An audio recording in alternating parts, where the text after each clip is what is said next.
What's up, you all? What's up, y'all? I'm gonna do it like that. Welcome to the Parker Daniel Show, where we make changes, no excuses. Before I move a little further, I want to say Happy Blindness Awareness Day month. I want to say also big up to my Tigers again, because we are number 5 in the country. We're gonna take on Mississippi State Bulldogs, and we're gonna make it happen. So next time I talk to y'all, we're gonna be what? Number 3 in the country. Y'all know I love my sports. Big up to my co-host, Kim Daniel. Today we have a very exciting guest. And exciting before I spoke with this individual, she was very shy. Now, after upon talking with her, she's gotten a little loose, maybe too loose. But we're going to keep it rated. We're going to keep it rated G for the people out there. She's going to come on and talk to you about her experiences that she has had in her life, which may have caused her to be visually impaired, and she does it with great, should I say, positivity. I like the way she's doing it. She's not upset about anything. Doesn't sound bitter. So you all stay tuned, and before I forget, make sure you hit that subscribe button. So without further ado, I want to bring on. She's a friend of mine now, you all. Prattina, am I correct this time? Hey, you got it. I know I always get it. So, Prattina, with that being said, tell the people where you're from. Give them a little insight as to what happened in your life, and share some positive moments with us, so we can have that, this video be a positive one, of course, and have individuals who may be going through the same situations in which you're going through check it out and say, hey, if she was able to be successful, then there's no need for me to be upset. So without further ado, you have the show as long as I tell you to. Go. Well, okay, so growing up visually impaired, blind, however you want to put it, I mean, first of all, let's just say a lot of people are really afraid of the word blind, and that does not bother me. Most of the people that I know, it doesn't bother them. What bothers us is that people treat the word blind as if they were saying you have AIDS or you have cancer. So feel free to use that word. Now, growing up with an eye condition that started as glaucoma, somewhere along the way, I started developing, we had cataracts come in, detached retina at some point, and I don't know when all these started. But I want to go back to when I was 3. When I was 3, my mother, and I remember this is crazy, when I was 3, my mother told me, she said, honey, you're going to have 3 things against you. They're going to follow you all the days of your life. You're going to be, you're going to have the blindness follow you. You're going to have the fact that you're a woman follow you. And you're going to have the fact that you're black follow you. These 3 things are going to try to stop you from succeeding. But she said, I want you to be a leader. Don't you ever forget, Mama wants you to be a leader. And so I'm going to say that to all of the black blind women. And then I'm going to take it away and say that to all of the black and blind, or to all of the black, or to all of the blind. So whatever it fits you, wherever it fits you, if you're not a woman, if you're a man, remember that no matter what you're going through, even if you're in a wheelchair, life goes on and you are supposed to go on with it. Set an example. Don't be as part of the statistics. When people say that you can't do it, this is what I've gone through a lot. People say, well, I don't see how she's going to do this because she's blind. Give them an opportunity to see that your blindness does not stop you or wherever you are. So find a way to do it. How is she going to dial a phone? She can't see. Turn off the light. You're the one who's not going to be able to dial the phone. I can do it. I can save your life in the dark, okay? Whenever you're going somewhere, how is she going to know how to step up and step down? Cane, orientation of mobility, the skills of travel, the skills of being independent, I can cook, clean, sew, pretty much anything that you can think of except drive. I'm trying to figure out how I can conquer that too. I'm Well, gonna they play got that ways dragon coming one day. up where they have these cars that are able to, but I don't think I want to trust that. But I don't think I want to either, but you know. mm, you never know, because But I like to drink my beer and I don't have nobody to go take me to the store. Shoot, I'm gonna take that chance. Go ahead, sweetie. Look, I don't. Oh, good. And let's talk about the issues of finding employment. Nowadays, it's hard for anybody to find employment. So it's not because you're blind or visually impaired or handicapped. Although keep in mind, people will say, "Well, you're a hazard to our employment or to our establishment or whatever." You have rules, you have laws that will protect you from people with that attitude. So you go and you find out what those rules and those laws are. If I'm not mistaken, it's like ADA, and you can look that up and find out what you can do to fight back with those attitudes.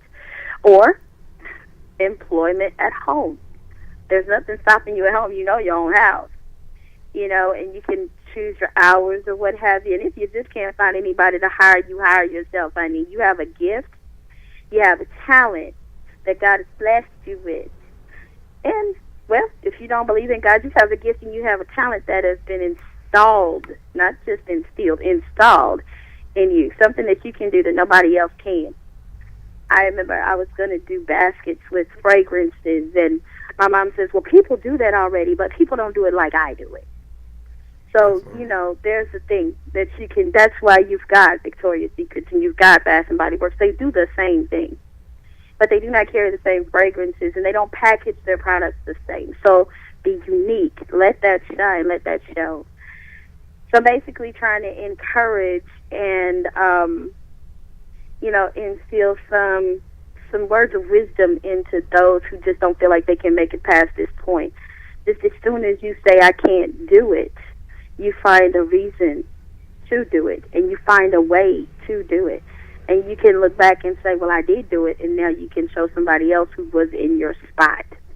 You know, so that's something to, and also those who think that we can't do it. So I'm talking to you now. Don't count us out. Don't just assume that because one thing is missing, everything else doesn't work. Because if one sense is gone, it is true that the other senses get stronger. We have to depend on our ears. We have to depend on our hands or know our surroundings.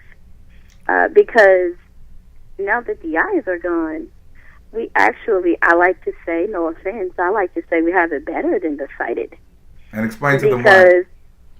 Yeah, I'm going to. The sighted people tend to take their sight for granted, right?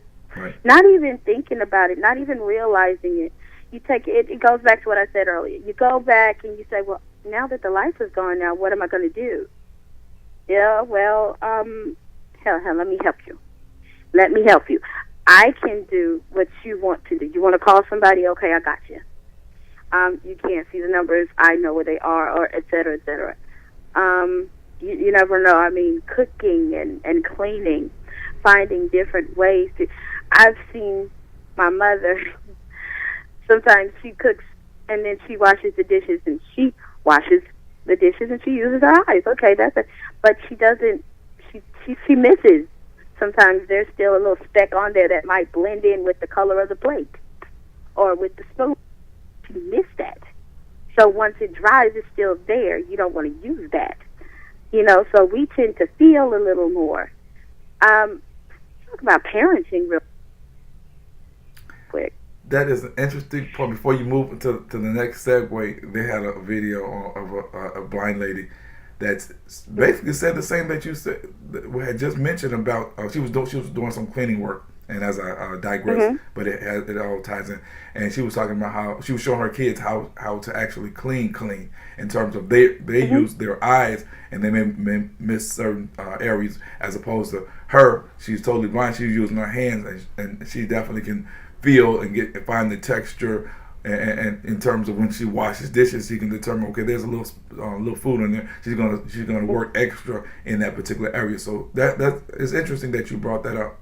Now, as I segue in, because you have hit me with some positive, I didn't eat. This is a real good interview. I'm very much proud of you. Segue into just touch on the parenting aspect, because I'm aware that you do have what, 10 kids or 11 kids? How many? Oh, I one 15 months old. Oh. So tell us as a blind person how it is, just briefly, because I want to bring you back and touch on some other topics. So just tell us briefly how it is parenting as a blind person. Blind parenting, it's a challenge. It's not difficult. It's a challenge for me, personally speaking. It's not difficult. There are some things that you just be amazed. Things like changing diapers, okay? Things like taking temperature, bathing the baby. The things that I said about washing, you have to be extra careful. So we use our hands. I mean, there's already that thing, that mother's intuition, that mother hot, so you know he has a fever. But when it goes to say how much of a fever, instruments like the thermometer with the voice, right? Talking thermometer. That's something. Yeah, the talking thermometer with the voice is that's a masterpiece. And they have them in Celsius and Fahrenheit, so that works. Then when it comes to giving them their medications, when you have to draw it up in a syringe, they have syringes that stop at a certain place. They stop at, like, I have a syringe that stops at 2.5 and 5 and 7. So it's just like it stops there. But when it gets to, my son had, just a couple months ago, we went to his pediatrician, and she says, well, now he can do 3 meals, 3 meals, and I don't have a marker. Well, what we did is we took a stylus that was strong enough to go through the syringe at 3. And so what happens is once that syringe hits 3, that's all it's going to take, because it's hit that spot. So we give him that, and he's good. So basically, it's become a lot of innovative techniques that you have to use, because I can tell in your voice that it's not even a, not necessarily a problem, but it's more so the excitement and the fact that you were able to still do it with dignity and and as a parent. So I mean that's what I've gathered from you. But believe me, I'm glad that you were able to let the parents out there know that it could be done regardless of your situation. It definitely could be done. Well, Tina, as I mentioned, because I just want to touch on these topics, I don't want to give them all the goodies. As far as you were talking about employment, have you pursued any major employment, or are you just basically gonna do like home employment at home or what have you? I volunteered at call centers, like when I was doing training. I did some training at in Ruston at LCB, and so they had me volunteer at a call center that was for domestic violence, for women and children with domestic violence, and I did that. It was stressful because, of course, of the situation, but I did not. Even though I came out going, I'd like to do that. I'd like to do more of that. I didn't find anything. Now, I want to say before I go here, I'm not shooting any negativity toward lighthouses, the lighthouse jobs or whatnot. But when you have it in you that you want more, like for instance, I sew. Okay, I love to sew. I love to do, and I don't want to be just held down to one particular thing to sew. Right. Huh? A pigeonhole. It's called pigeon. Yeah, I know exactly what you're talking about. Right. And so I make, like I said, be your, if you can't find a boss, you be your own boss. I will sew a pillow, and some shams and all that stuff. I can make you a bed in a bag set real quick. and just not, but if I were in a factory that said, I only want you to do this, then it would frustrate me. Some people can handle just doing one thing. It's best for them. But I just have to have that challenge. And if you're one of those people, then go for it. Make that your job. Don't just sit there and say, I can't work. I can't find work. If you are alive, you have a job. Wow. Whatever you're best at, and people need that. Even if somebody just needs to sit and talk, and you sit and talk with somebody, visit, and charge them for that. People will pay for that because they need it. Supply and demand. Well, Tina, you've taken over the interview. That's what I really wanted. I mean, this was your show, and this is one of the better interviews. I mean, I've done a lot of them, but I've enjoyed you just came on positive. You ended with positive. You touched on various subjects. You even tried to advocate the fact that you are selling or doing bed pillows and things like that. So if anyone is interested in getting that done, you all definitely leave some comments and whatnot. Because I'm gonna get one. I'm gonna take her up on it, see how it's done, and I'll show you all on one of the segments. But man, I really really appreciate the opportunity. And before I let you go, I want you to let us know that you will be back on here pretty soon to give us some more insight into to your life. Can you promise us that? Yeah, I can promise you that. Whenever you need me, let me know. Okay, y'all heard it, because this lady has a lot more to talk about. I just want to touch on a few things and whatnot. But Tina, tell everyone that to subscribe to the show, the Parker Daniel Show, why they should subscribe and all that good stuff. I'm gonna let you, since this is your show that you took from me, I'm gonna let you just go and take it over. Go ahead. Please subscribe to this show. This is so encouraging, uplifting, and informative. You guys, this is somewhere where you can be yourself and you can find people just like you going through the things that you're going through. They've been there and they can help you out of it. So I encourage you to subscribe. This is a very special, very unique channel. You'll be blessed for it. Thank you so much. And now, how much you said you want me to write that check out to be? But anyway, y'all, thanks for tuning in. And this was a very fun interview. Subscribe, like, hit the notification bell so that you can get updates. Follow, share, like, subscribe, do all that. I'm going to be repetitious because we need the subscribers, we need you, we need the viewers. So with that being said, thank you, have a nice day, and go Tiger.